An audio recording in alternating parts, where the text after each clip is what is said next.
दोस्तों 20 फरवरी 2024, दिन मंगलवार, यानी आज जया एकादशी है। आप सबको जया एकादशी व्रत की हार्दिक शुभकामनाएं। तो आज हम जया एकादशी व्रत की कथा का श्रवण करेंगे। वीडियो पसंद आए तो लाइक, शेयर और सब्सक्राइब जरूर कीजिएगा। धर्मराज युधिष्ठिर बोले, हे भगवान, आपने माघ के कृष्ण पक्ष की षटतिला एकादशी का अत्यंत सुंदर वर्णन किया।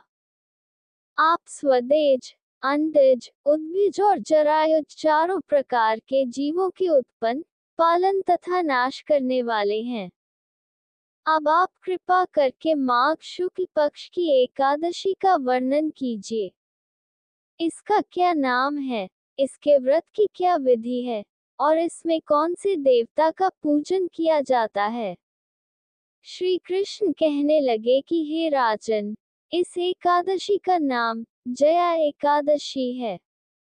इसका व्रत करने से मनुष्य ब्रह्म हत्यादि पापों से छूटकर मोक्ष को प्राप्त होता है तथा इसके प्रभाव से भूत, पिशाच आदि योनियों से मुक्त हो जाता है। इस व्रत को विधिपूर्वक करना चाहिए। अब मैं तुमसे पद्म पुराण में वर्णित इसकी महिमा की एक कथा सुनाता हूँ। देवराज इंद्र स्वर्ग में राज करते थे और अन्य सब देवगण सुखपूर्वक स्वर्ग में रहते थे।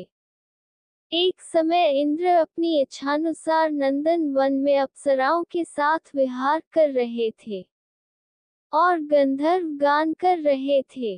उन गंधर्वों में प्रसिद्ध पुष्पदंत तथा उसकी कन्या पुष्पवती और चित्रसेन तथा उसकी स्त्री मालिनी भी उपस्थित थे।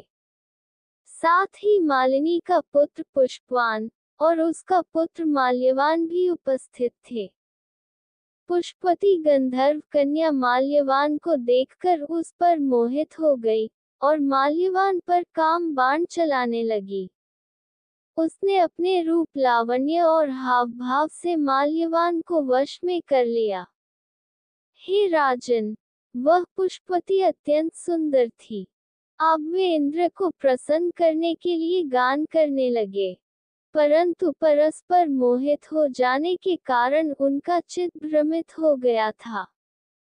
इनके ठीक प्रकार न गाने तथा स्वर ताल ठीक नहीं होने से इंद्र इनके प्रेम को समझ गया और उन्होंने इसमें अपना अपमान समझकर उनको शाप दे दिया।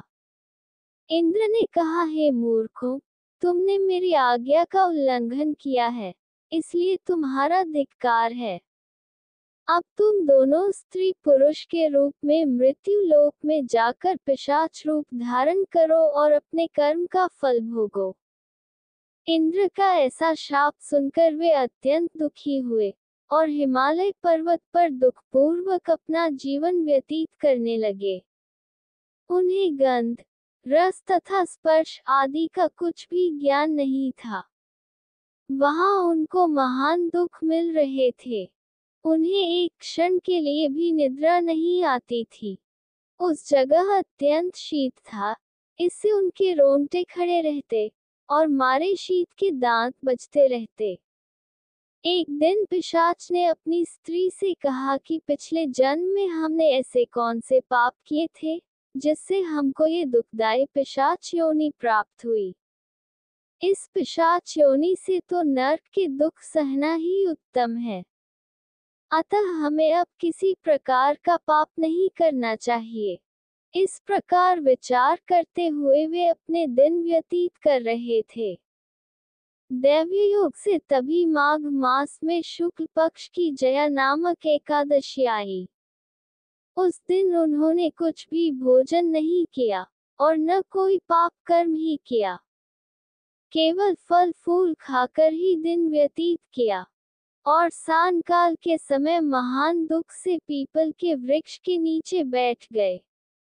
उस समय सूर्य भगवान अस्त हो रहे थे।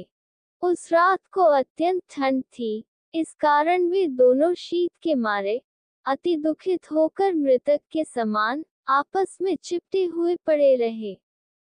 उस रात्रि को उनको निद्रा भी नहीं आई।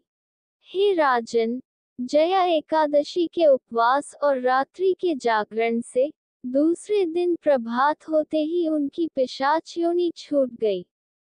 अत्यंत सुंदर गंधर्व और अप्सरा की देह धारण कर, सुंदर वस्त्राभूषणों से अलंकृत होकर उन्होंने स्वर्गलोक को प्रस्थान किया। उस समय आकाश में देवता उनकी स्तुति करते हुए पुष्पवर्षा करने लगे। स्वर्गलोक में जाकर इन दोनों ने देवराज इंद्र को प्रणाम किया। इंद्र इनको पहले रूप में देखकर अत्यंत आश्चर्यचकित हुआ और पूछने लगा कि तुमने अपनी पिशाच योनि से किस तरह छुटकारा पाया, सो सब बतलाओ। माल्यवान बोले कि हे देवेंद्र, भगवान विष्णु की कृपा और जया एकादशी के व्रत के प्रभाव से ही हमारी पिशाच देह छूटी है।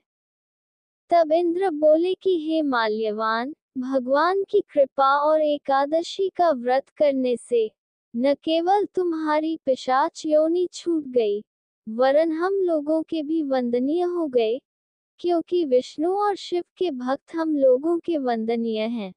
अतः आप धन्य हैं। अब आप पुष्पवती के साथ जाकर विहार करो। श्री कृष्ण कहने लगे कि हे राजा युधिष्ठिर, इस जया एकादशी के व्रत से बुरी योनि छूट जाती है। जिस मनुष्य ने इस एकादशी का व्रत किया है उसने मानो सब यज्ञ, जप, दान आदि कर लिए। जो मनुष्य जया एकादशी का व्रत करते हैं वे अवश्य ही 1000 वर्ष तक स्वर्ग में वास करते हैं। कथा यही समाप्त हुई। बोलिए एकादशी माता की जय।